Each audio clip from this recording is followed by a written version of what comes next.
So right, UFC 306 Noche O'Malley versus Dvalishvili takes place as the main event this weekend. And different environment, same passionate objective. I am absolutely excited to be back, and for such a special card like this that will be headlining in the MSG sphere, I will be breaking down the entire card, starting with the prelim opener, ending with the main event, giving you guys my full breakdown and predictions. And for such an historic and a monumental card like this, that will be a one and done. There's gonna be a lot to cover here, so I don't want to waste no further time. So let's just break down the entirety of a UFC 306. Starting the whole card off with the opener of the prelim card, that being Raúl Rosas Jr. versus Aori Qileng. What an exciting scrap to open up the whole card, but this one's pretty much a no-brainer here. Look, before I say who I think is going to win, which is quite obvious, I just want to let it be known that Aori Qileng is a crafty veteran that comes to fight win or lose. But this feels like a layup. This feels like a sacrificial lamb. This fight feels like it will end in a finish that will hype up the crowd. So I'm not going to really harp on this pick too much. If it isn't quite obvious, I am going to be going with the younger guy riding momentum into this. My confident pick is Raúl Rosas Jr. to get the win via first or second round submission rear naked choke. Next, we have a couple of flyweights that are going to be going at it. Submission artist Edgar Chairez taking on the explosive striker Joshua Van. Very interesting stylistic matchup we got here. It is a classic case of grappler versus striker, but there's some stipulations with this one. Joshua Van is taking this fight on very short notice and is coming back, in my opinion, a little too soon after his devastating KO loss to Charles Johnson in his last fight out.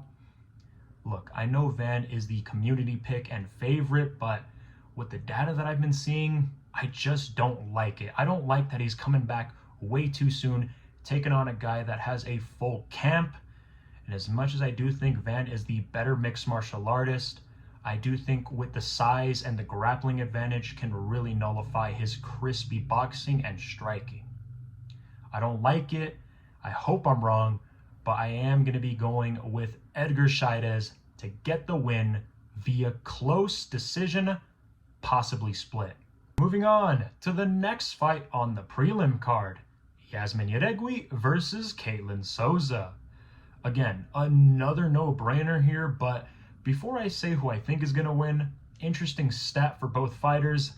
Both are 4-1 their last 5, but Yazmin Jauregui is undoubtedly the better mixed martial artist out of the two. She's fought the better competition. She's been in the UFC a little bit longer than Souza, so she has that experience, and she looked really good in her last fight out. Now, she is coming into this as a massive favorite, which has me a little worried in case of an upset might happening, but who knows, really.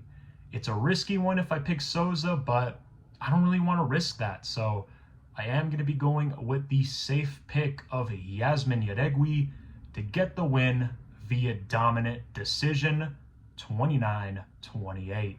Next, we have our featured prelim bout, two very young and exciting lightweight prospects, that being Manuel Torres versus Ignacio Bahamondes.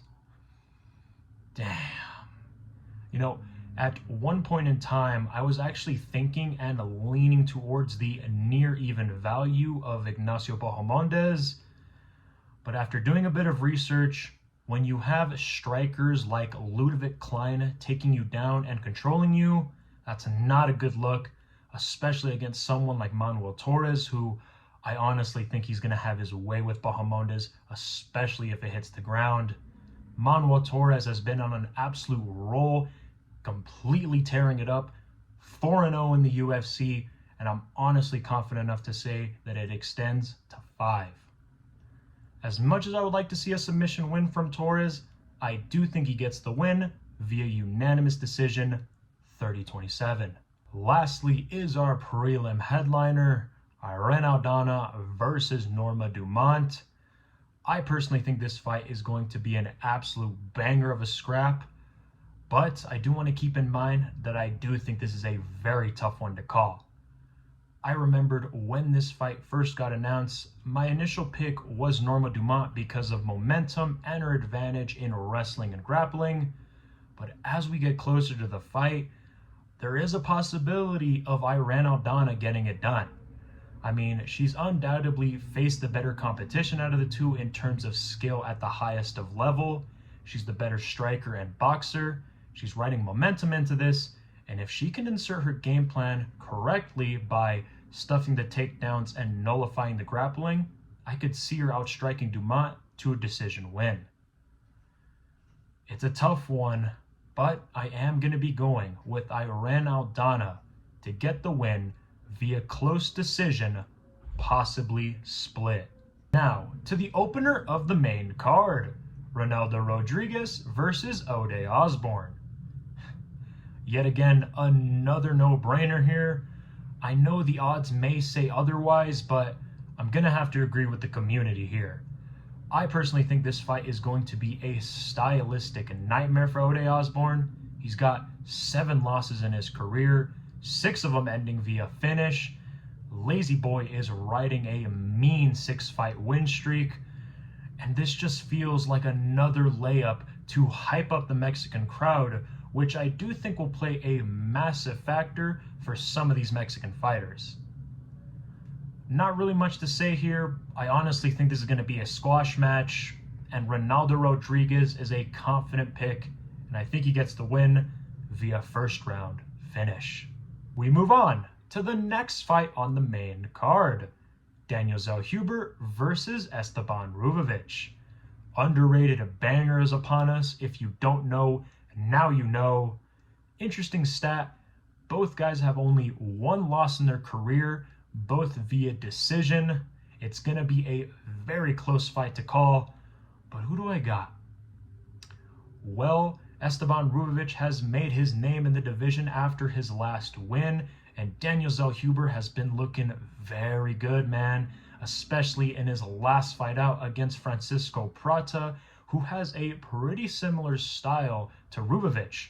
I mean, you got the short, stocky, explosive knockout artist. It's really nothing new that Zellhuber has faced before. He's going to have the size and reach advantage, and in a technical kickboxing striking match, I am liking Zellhuber's chances than I do Ribovics. Again, close, but I am going to be going with Golden Boy Daniel Zellhuber to get the win via unanimous decision, 30-27. Now, to the feature fight of the main card, or as many regarding it as the people's main event. Featherweight veteran Brian Ortega takes on the always dangerous prospect Diego Lopez. Guys, I am absolutely excited for this fight, but my pick hasn't really changed. More on that later. Ortega is back with a submission win over Yair Rodriguez, and Diego Lopez has been running through the featherweight division with 4 straight wins in a row. In my opinion, this matchup can go either way. However, with Ortega normally being a slow starter and his chin being out there to be caught, I could honestly see Diego Lopez catching Ortega early on. Now, if you guys didn't know, this fight was actually supposed to happen 2 months ago, but Ortega pulled out due to illness. Since then, I believe, and if it makes any sense, I believe Diego Lopez has been training for Ortega more than Ortega has been training for Lopez. Again, it can go either way, and it's a bit risky, but I am going to be sticking with my initial pick. I am going to be going with Diego Lopez, inserting himself in the top 5 and getting the win via first or second round TKO.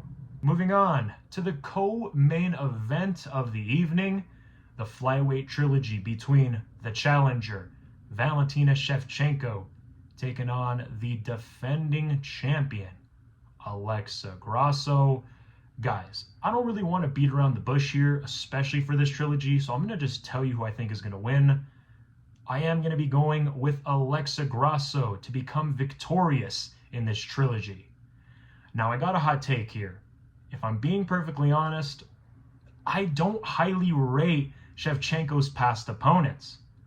Obviously, aside from Nunes, Holm, and Joanna, I don't highly rate the others. Shevchenko has showed her age and miles on her, and Grasso has been the only fighter to capitalize on it. In the first fight, she took her soul with a submission, and in the second fight, being very, very close, but in my opinion, Grasso having the bigger and better moments. I think Grasso will make the adjustments in this trilogy and beat Valentina Shevchenko. All that being said, I am going to be going with Alexa Grasso to beat Valentina Shevchenko in the trilogy and to get the win via unanimous decision, 48-47, maybe even a 49-46.